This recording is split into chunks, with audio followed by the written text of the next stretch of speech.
All right. Cool. Curt, welcome to the Studio Corner. Yes. Good Thank to you have for you having on. me. So how are you? I'm great. Yeah. I love driving out to your home. It's beautiful out here. Santa Rosa Valley. Yes. Lots of property. Yes. This is your third podcast this week. Yes, it is. I had 2 on Monday and then you today, Wednesday. You're just a professional. Well, I don't know about that, but Well, you are a professional. I am what a you professional. do. So your nickname is KirkeeB. KirkeeB. I've heard everybody I hang out with around you call you that. How did you get that? I need to know. Well, it's kind of a twofold thing. When I was a baby, my grandmother couldn't say my name because she was from the Philippines, and she would always hold me. And this is as told by my mother because I was an infant, but she'd always rub my cheek with her finger and go "Kurki kurki kurki," and it kind of stuck. Kirky. Fast forward when I started playing with Morris Day and the Time. After I graduated Musicians Institute, I started working with Morris Day, and simultaneously right after with Morris, I was playing with Shalimar with Mickey Free, and I think they just fell into it and started calling me KirkeeB. And then Jeff Porcaro got a hold of it, and he started calling me KirkeeB. So it was just this mishmash of all these people that, I don't know, it just stuck. It was just one of those things. I guess that's my name in the universe, KirkeeB, I love that. KirkeeB. But my name's Curt, C-U-R-T, but I spell it with a K, K-I-R-K-E-E-B, KirkeeB. KirkeeB. Yeah. That's a good stage name. It's good. I feel like it is. I don't know what it is about it, but like you think KirkeeB, you hear he's a drummer, you know you're groovy. I think so. You know that guy grooves. But it's funny though. It is synonymous with that, and people just, KirkeeB. It's just known as he's a drummer. Yeah. So here I am. You said you went to MI, Music Institute. Yes, I went to MI in '84 and graduated 3 weeks early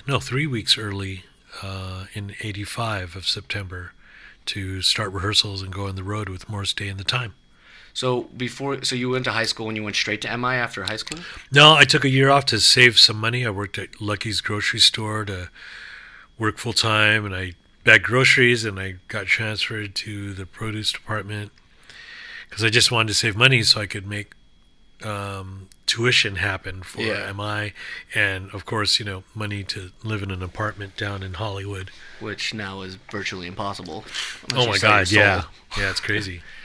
So did you always know you wanted to be a studio player, like a session guy, touring guy? I knew I always wanted to be a drummer, but being a studio guy and touring, equally, I knew it was something I wanted to do because I loved the fact that there were so many different drummers playing on different records, and the same drummers playing on the same records simultaneously, like various drummers on one guy's record, and then going to see concerts as a kid in high school and seeing these drummers play live, and I thought, man, that's exactly what I want to do, is play live and studio work. And I would always, back then it was vinyl, so I was always looking at the credits on records, and I would always see these names on there, John Robinson, Jeff Porcaro, Vinnie Caliuta, all these names, and I thought, man, these guys always play on all the records. Yeah. And then I read about the title of these guys. It was called a studio drummer. I thought, that's what I want to be. So you never had a question of, like, you never wanted to be in a band that, that was what you did. I'm the drummer of this band, and we tour and we make records. You wanted to be more diverse then. Yeah, I wanted to play all different styles of music and work with different artists. That was a dream of mine, to be able to do that.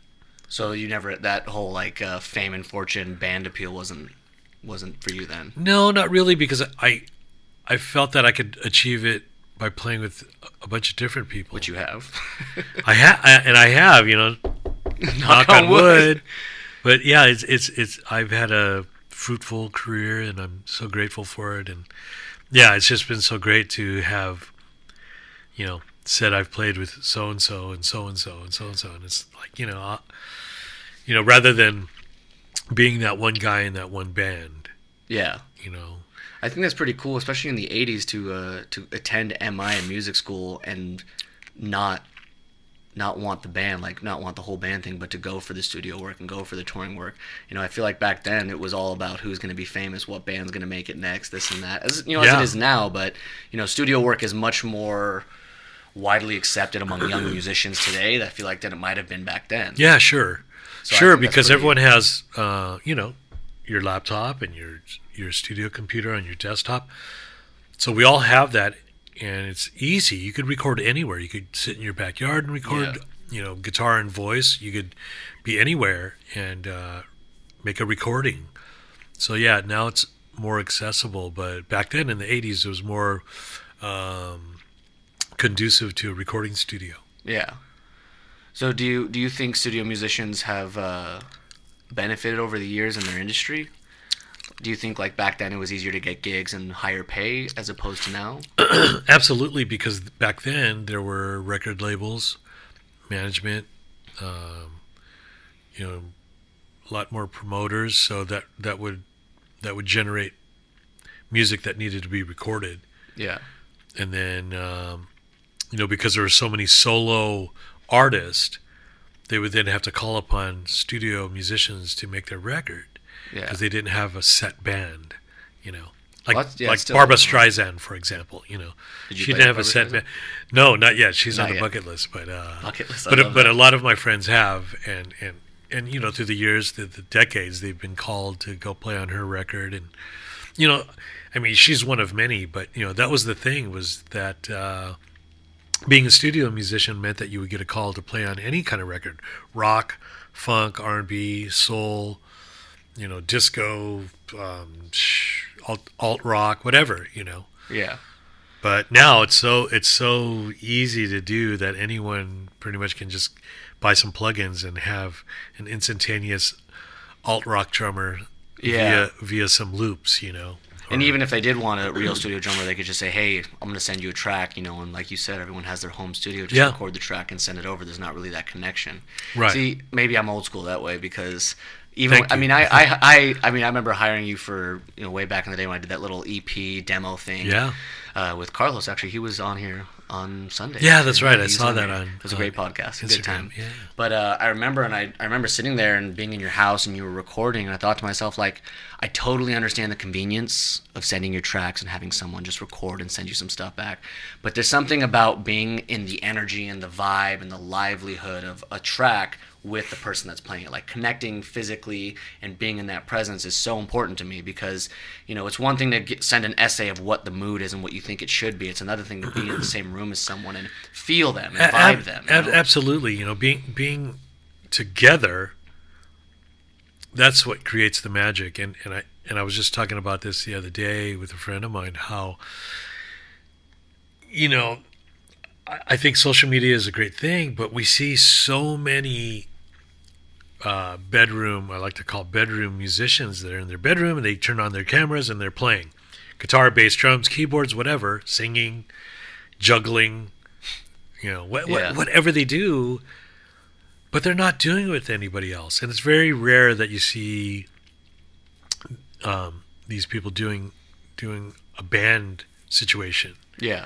And that's what I tell, when I teach a master class, what I tell everyone that's coming up: man, play with as many musicians as possible. Learn how to react and jam and be in a situation of multiple musicians and an ensemble situation rather than by yourself. And collaboration too. Yeah, and collaborating and sharing, and because that's what music is. Even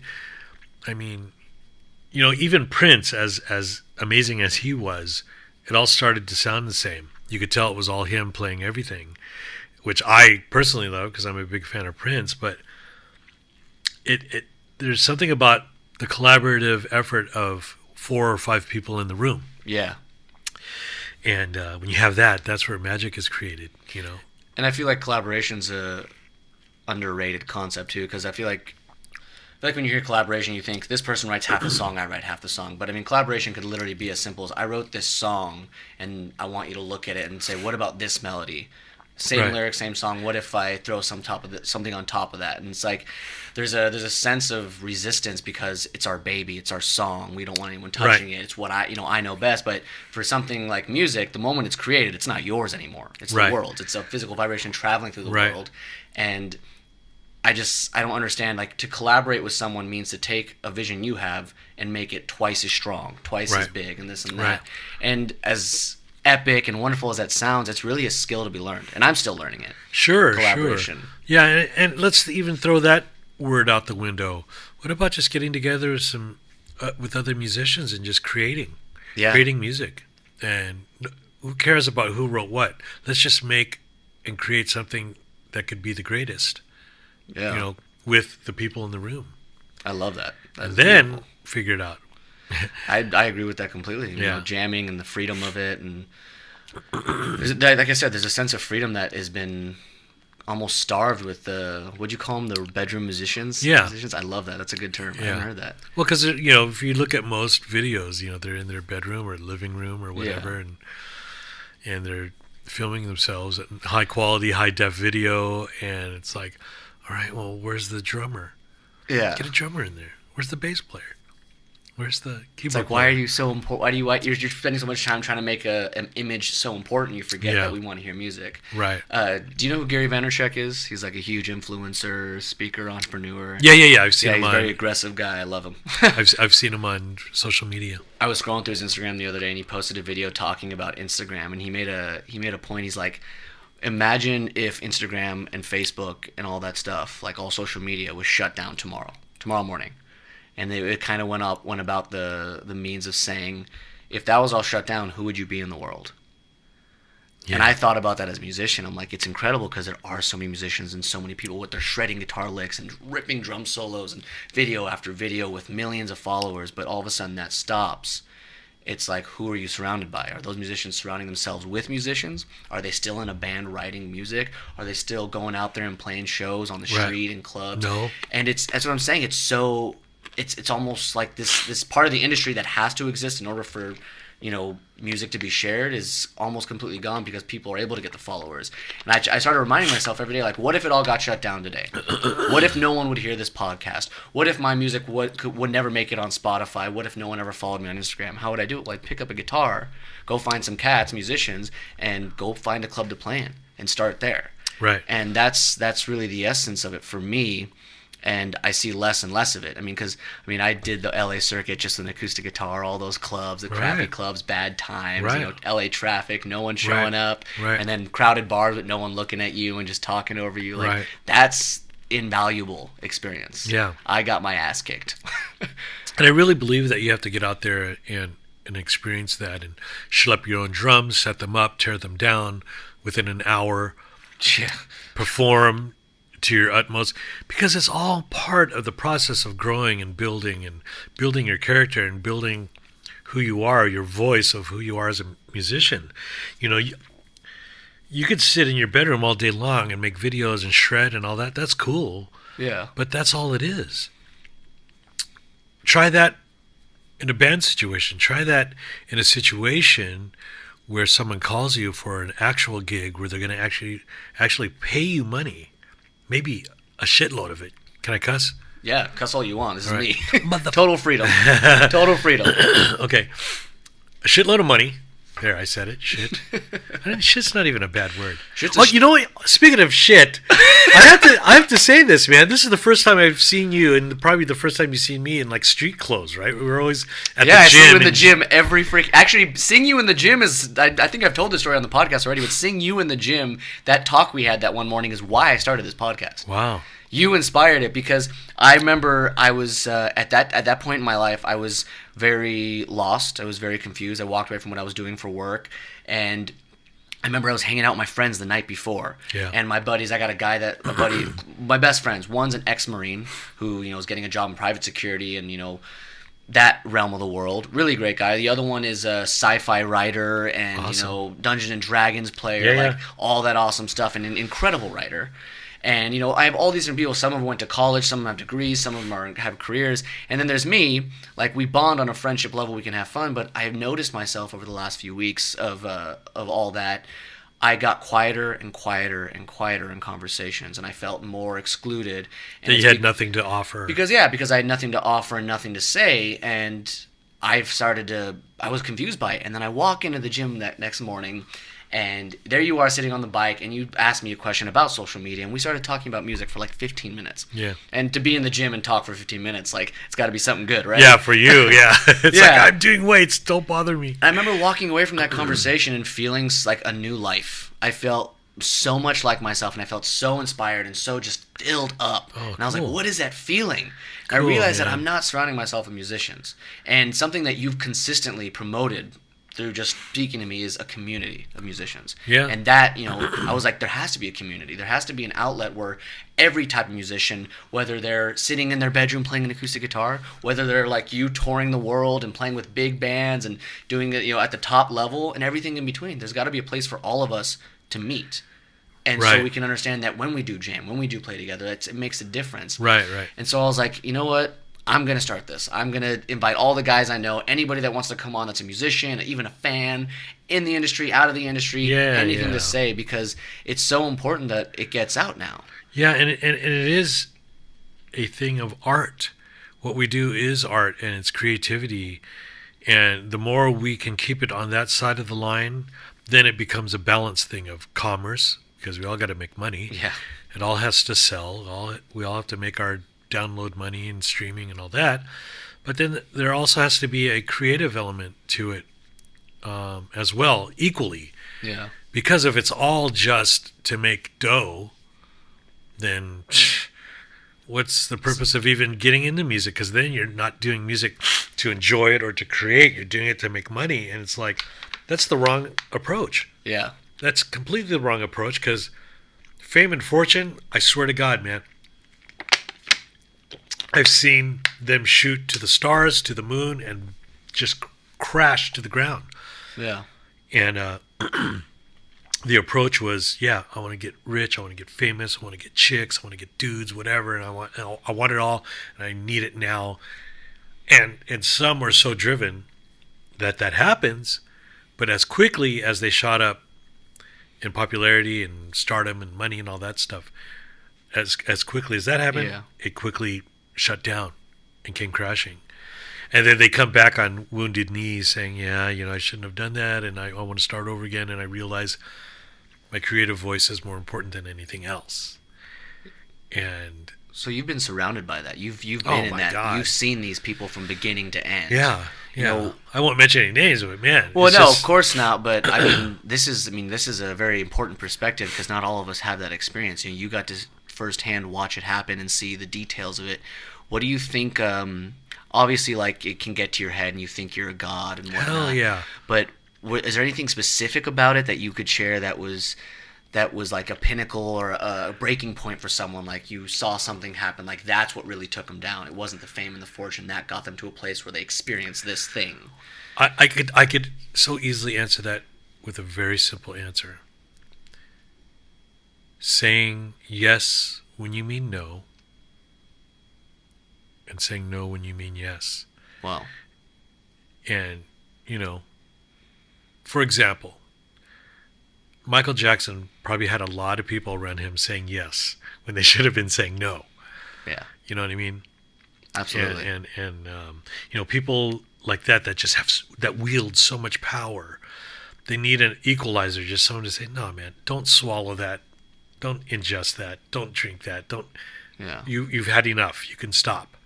And of course I'm making a drug and drinking reference because musicians are known as that. But it could be anything. It's like, okay, you've been in Vegas now for a month, and you've dwindled away $10 million at the poker table. Yeah. It could be any of those things, and it's just important to be grounded all the time, and to have, like you were saying, being surrounded by musicians, but being surrounded by people that are going to uplift you, that are always going to pump you up as you them, and keep you spirited, and keep you honest, and keep you without lying to you. Because it's easy to make someone feel great. No, by lying. Haig, that chord sucked. Yeah. Play that other chord that you played before. That's better. Okay. See, I love that attitude because I mean, you know me. I'm very aggressive. I'm very Yeah. like I don't want to waste time. If you suck, I will tell you. If I don't Yeah. like that, I will tell you. If Yeah. I don't want you to bullshit me. Right. And a lot of that thick skin in the music world, especially, is fading away. A Yeah. lot of musicians that I meet, and a lot of not even musicians, but even the producers, even the managers, the whole inside and out. It's everything is so delicate because it's like you can see everyone's trying to please each other so that in the long run they might get something out of you. That's And the it's wrong. like the moment someone comes to me and like I sense that, I don't care who they are. They could Yeah. be the biggest and the best and take me to the top. I'm not interested. I have no interest Well, in that. yeah. I mean, it has nothing to do with honesty. Then it's just everyone's doing a reach around, and it's like, Yeah. no, man, we need to make quality music. We need to make quality experiences and creativity and the money will come. Yeah. If that's even what you want to do. I mean, I know musicians where I played on their record and it's like, hey man, what are you going to do with this incredible record? Nothing. I'll just sell it at my live gigs. I just wanted something to have. And I'm like, wow, this could be, and then I Yeah. go into Hollywood mode of, oh my God, this could be a big seller, blah, blah, blah. And it's Yeah. like, wait a minute. I respect you because you're doing this about the music. Yeah. And if someone came along that could actually help you and, springboard you yeah. to the top, then by all means go for it. But if this is where you're comfortable, if this is your comfort zone, go for it. I think that's an important statement too, because to create music so honestly is the most important thing. But secondly, it's kind of difficult to accept people that create music and keep it to themselves. Yeah. You don't have to necessarily put it on Spotify to stream. You don't have to get a record label and distribute 1 million copies. You don't have to do all this stuff. If you want, like you said, take an album, make a quick one, sell it at your gigs, you're sharing your music. And that's the most honest thing to me. Right. To be able to, live performing is the most honest thing because there's no way around that. And there's no turning back after that. There's just no hesitation. It's wild. It's Yeah. the most alive you'll ever feel. Yeah, and you fuck up that one chord, it's gone. It Yeah, already it's went over. by like that. And Done. it's like, you got to move on. And I see so many young musicians, they fuck up and they can't get out of it. Yeah. It's like, no, move on. Let it You're doing fine. And then the whole rest of the song becomes shite because it's like they hung on to that mistake. And Like, it's what did I do? It's like, no, man, that's part of the experience. Yeah. I love it when there's mistakes happening on stage because that's a real time situation happening. And it's, especially if like the musician or the artist is really good, like they obviously are good at what they do. Yeah. They're not messing up because they're not good enough. They're messing up, chances are, because they're super into it and they forgot to pay attention to something because they were distracted by something Right. they're experiencing. Right. Like that is a huge part of the Yeah, experience. and I love the novice musician that gets up there on stage and they're flubbing. It's like, oh my God, they're But they have the balls to keep going. the- Like those are the like best. steel. Yeah. And it's like, oh my God, and they get a standing ovation from me because it's like, man, you had the courage to stand up there and give yourself, mistakes and all, but I got you. Yeah. I heard you. I saw you. I know who you are. Yeah. And that will only get better in time. And I'll be buying your record, man, because you're giving honesty. You're giving away The your authentic true experience. artistry. Yeah, authentic experience, yeah. That's incredible. I love that. Yeah. I love hearing that. And I love this idea of sharing. Like you have to, as honest as the creativity has to be, the sharing aspect is It's almost paramount. it's Yeah. a necessity. It's Absolutely. it's our responsibility. If you have the ability and the talent or the gift or whatever to play music of some sort on any instrument, on Yeah. any type of music, if you can send out physical vibration like that, if you can inspire even one Yeah. person, it is your responsibility Yeah. to share that. And it's Yeah. great because we live in a world where streaming, like maybe money-wise, it's hard to make money on streaming and whatnot. But if you take all the money in industry and the business outside of music, and you just think about it, the ability to send that around the world to all people is just tremendous. Yeah. It's at its top form. And to create and not to share that is almost a crime. Right. There's a wonderful saying in a religious, spiritual sense, and it goes something like this: when two or more are gathered, that's church. And I always think of that. It's like, okay, if I'm performing, if I'm doing like a bongo solo or something, and Yeah. there's two people out there, okay, I got church. We got music church. Oh yeah. Two people are paying attention. I'm disseminating the information. Hopefully the information attracts other people in the room to start listening. So, it's like music is church. Music is a sacred thing, and each and every one of us are all different. And that's what's really cool about social media, is seeing all these musicians, and they're all different. With the exception of the gospel chop drumming thing. The gospel it's chop. It's like gospel chops are just like an infectious disease now.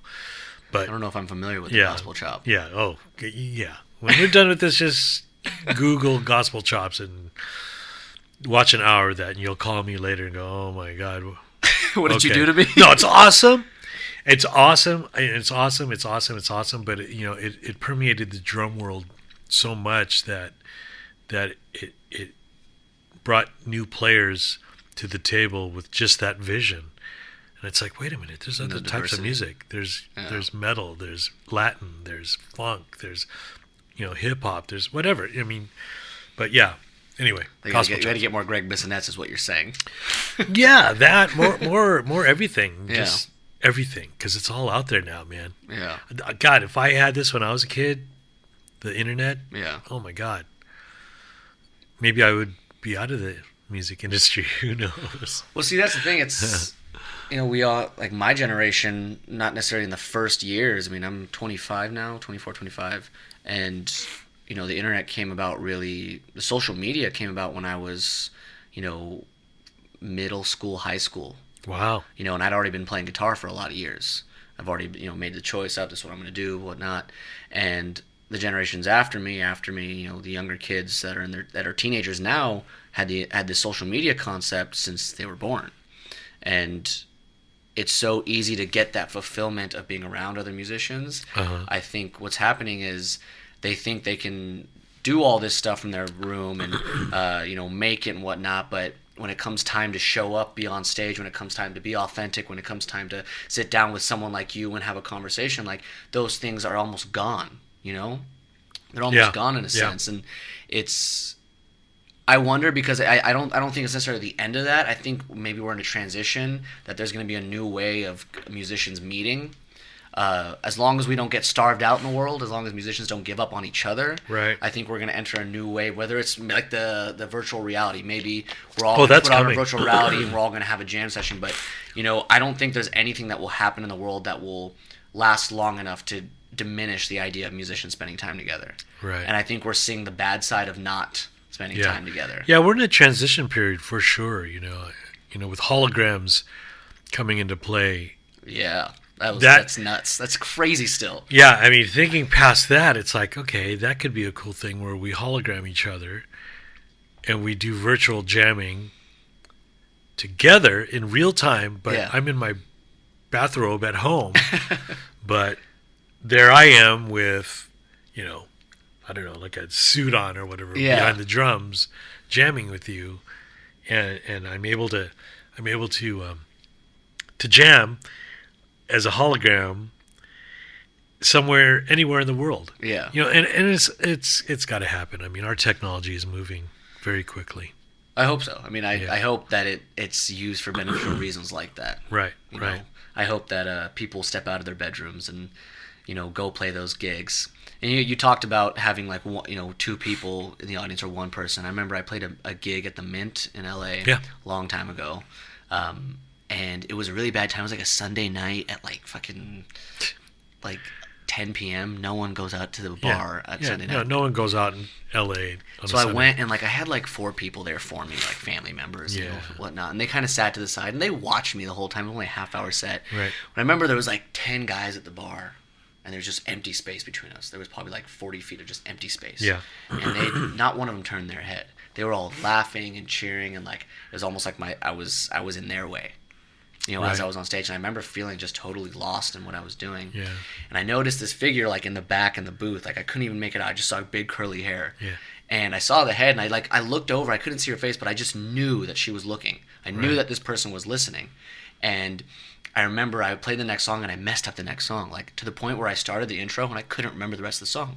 I did the intro like 3 times and I'm like on stage like, what the hell's happening? I remember I looked over at this person and felt like someone's listening, someone's here and watching me, and immediately just pulled out a different song. Had a great, like, I only had 3 more songs left, but man, the power of that was incredible. Yeah. And imagine that's someone watching you. Imagine like, for those people that don't jam out there, imagine that feeling, but with another musician that can give it back. Right. That can give you that energy back. I mean, that's just like fucking fuel. Yeah, right and there. that's what it's all about right there. And you know, always think of it as this: if there's no one there at your gig and you're playing, think of it as a paid rehearsal with your band or by yourself.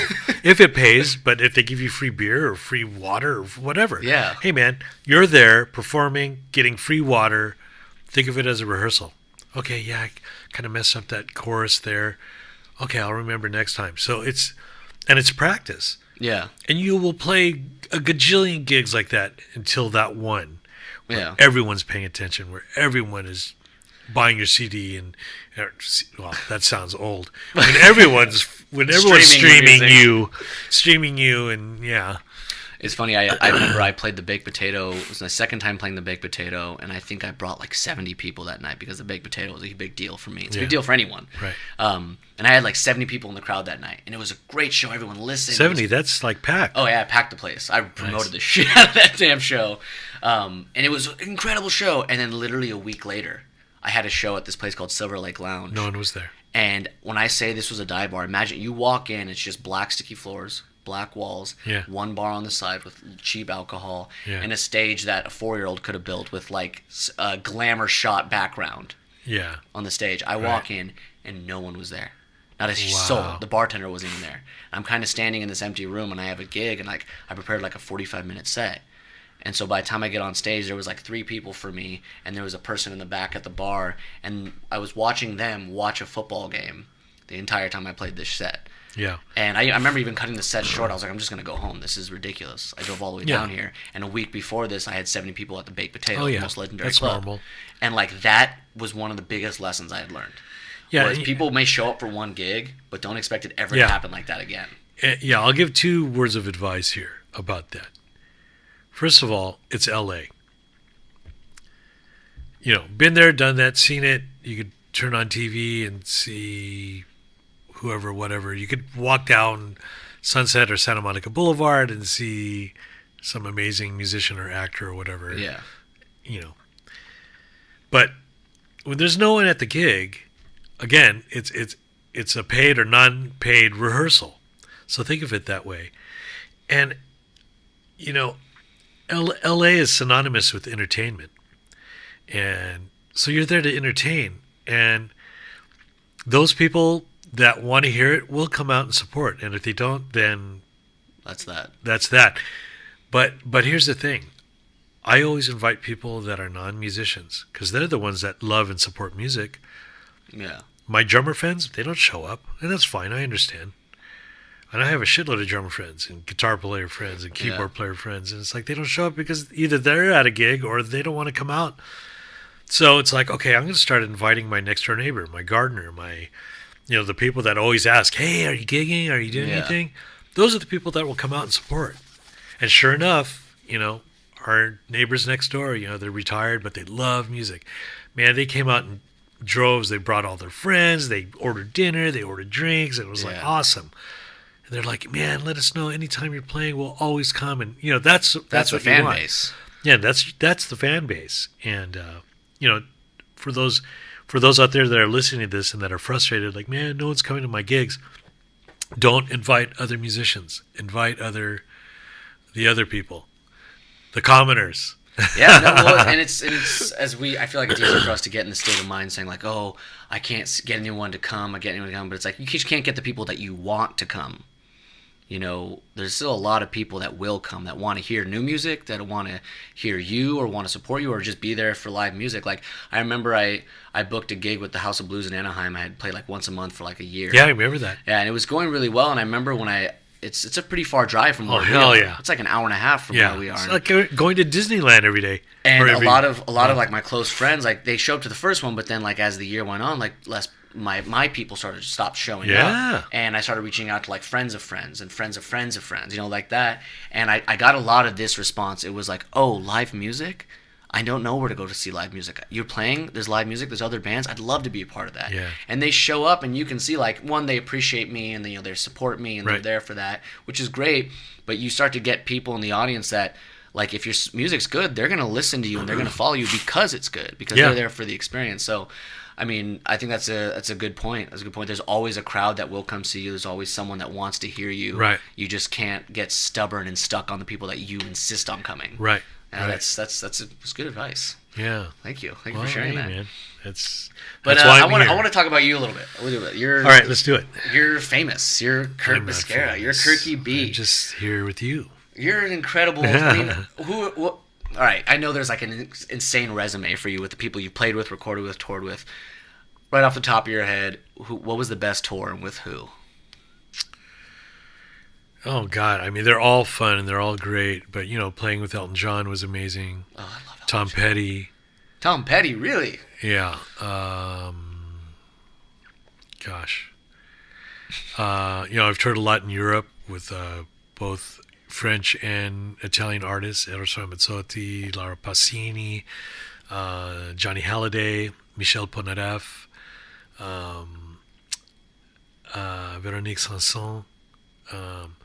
So touring over there, playing in front of 130,000 people, stadium, Oh, man. sold out 8 nights. That's pretty awesome. Yeah, I mean, touring is one thing, but I could say I got the same chills up my spine when I recorded with Tina Turner, Oh, or man. or recorded with Bonnie Raitt, or recorded with Johnny Cash. Did you record with Johnny Cash? Yeah. Damn, man. I see you in the gym every morning. I'm like, hey, there's Curt. Yeah, it's He's just that dude. it's just that dude. He's legendary. Did you ever get like nervous? Did you ever feel like nerves being in the studio? Early on in my career, when I first started doing sessions, it was nerve-wracking, but you get used to that red light going on, and you get used to the pressure of an orchestra and a conductor and a producer and the engineers and the music supervisors and all that being there at the same time. And it's like, no, man, I'm here for a reason. Yeah. You called me because I'm going to give you the shit. Yeah. I'm going to give you exactly what you want and even more. And I'm not saying that out of ego. I'm saying that's that a out beautiful of attitude. I love that attitude. I'm saying that out of course I'm your call. This is what you wanted. Yeah. If you don't want me, call somebody else. And I'll be the first to tell the producer if he's like, yeah, can you make it more like Jim Keltner, or I'll be like, shh, I'll even do you one better. I'll call him, Yeah. and he'll be here in an hour, and I could go home. I could put my robe on and go scratch my nuts and watch TV. Yeah. Don't You waste my time the same way I'm not going to waste your time. Right, exactly. And I'll be the first to say that because, like you said, I don't want to waste your time, and nor should anyone's time be wasted, especially mine. I drove all the way out here, had my drums schlepped over here, and it's like, oh, dude, Jimmy Page. The poster, yeah. You heard that amp over at LA Vintage. Oh yeah, Gear, that was right? incredible. Anyway, That's sorry. a whole other story. I saw. Yeah, that's a whole other. That's a whole other podcast. I'm looking at that Jimmy Page poster in your studio. Anyway, yeah, being nervous that comes with the territory, But when you do it a lot, like I have, it just becomes second nature, and you actually look forward to being part of that energy and that community and in that energetic space during that time, So do you still have?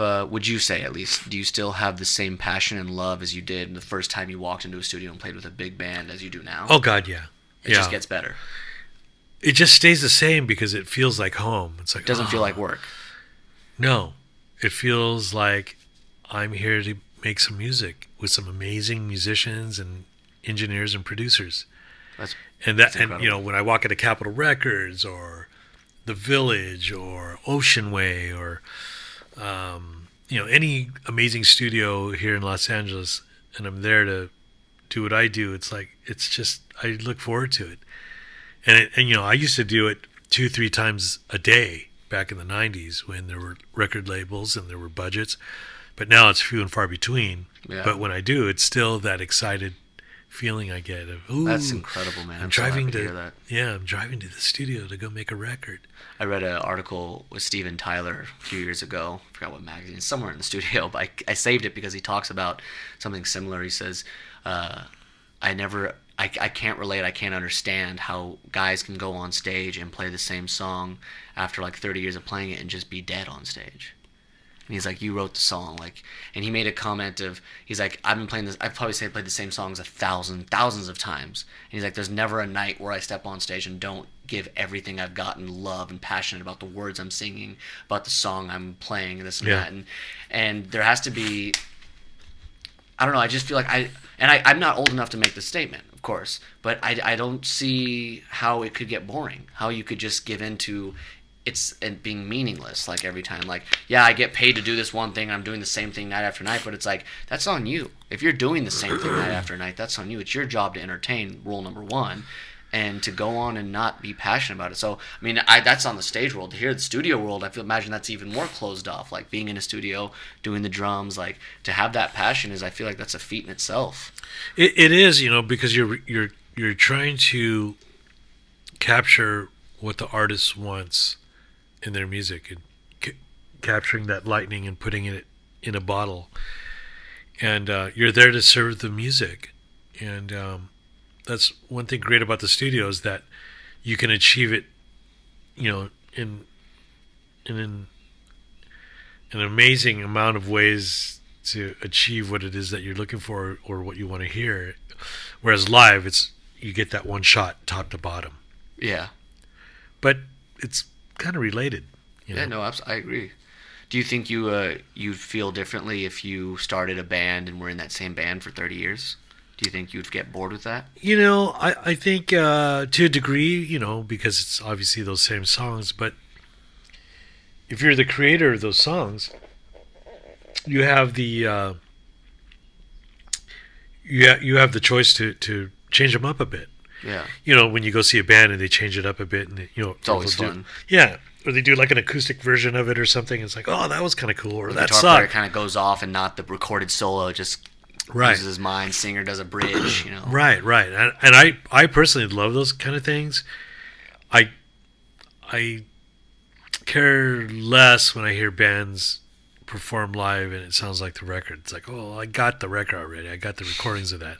Fucking go off. Do something else. Do that song faster or slower, or do a drum and bass version of it or whatever. Just because I'm there to see the musicianship and hear the musicianship of the band and experience what they want. Experience. And that's what kind of sucks about bands these days is like everyone's playing to a track and it's like, man, no, man, play live. I want to hear the drummer. I want to hear the drummer speed up and slow down. Yeah. Be a human. I want to hear him hit things. I want to hear mistakes. I want to hear humanity.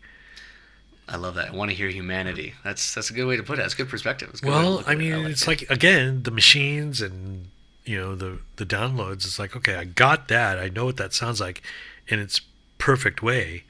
Now perform it as humans and let's hear it. Yeah. That's rock and roll right there. It's rock and roll. It's everything. It's like being in the moment. It's sharing. Yeah. You're hearing. That's live music. Yeah, that's live music. You're hearing their take on it. So for you, when you were starting out after MI and whatnot, was there a gig that you got, whether it was studio or touring, was there a gig that was like the breaking point where it's like, now I'm like, that shot you to the top of, getting better gigs? Was there a specific one you could point out? Well, yeah, there was a gig, from 1985 to 90, I played with Morris. And, in between I was touring with a bunch of other funk and R&B acts. And in 1990, I wanted to expand because not only did I play funk and R&B, but I came up listening to Zeppelin and James Brown and